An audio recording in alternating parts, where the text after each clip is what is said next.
That's us. I just wanted to also thank Dr. Berenbrok and Dr. Patel for working with us. We also have some um, helpful friends across the country. Dr. Mahmood, she helped us out just with her expertise in digital therapeutics.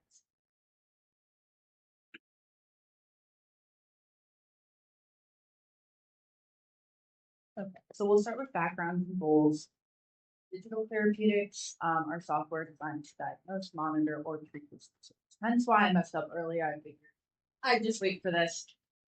So our central question was, what do pharmacists know about digital therapeutics? But we also want to know, how have they experienced digital therapeutics in the past, if they have, and to what extent are they ready to learn more about digital therapeutics? Are they even interested in learning digital therapeutics? So those were our questions because there's a big research gap with digital therapeutics and the intersection between that and pharmacists. We have a really good opportunity here to make an impact in the literature.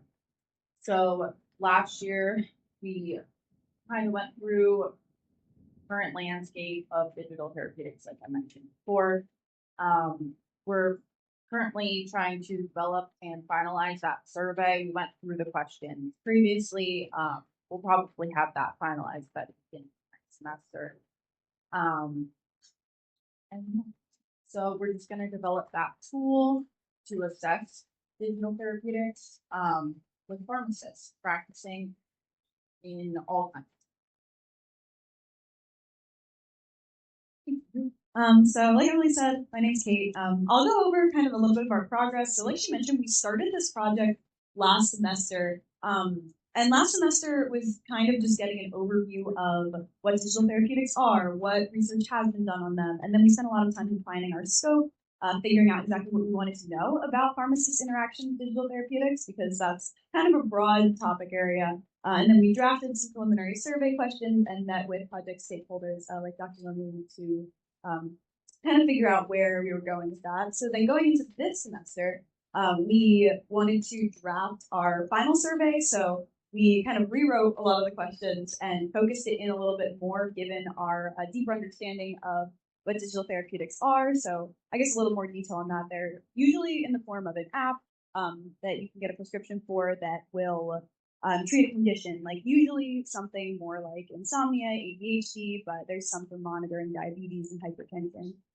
So then in the middle of the semester, we applied for a PPA grant and a poster abstract, and then plans to submit an IRB, and then we did a little bit of research on just economic aspects of digital therapeutics for kind of a background, because we hope eventually to use the results of our survey to find an intervention to improve pharmacists' interaction with digital therapeutics.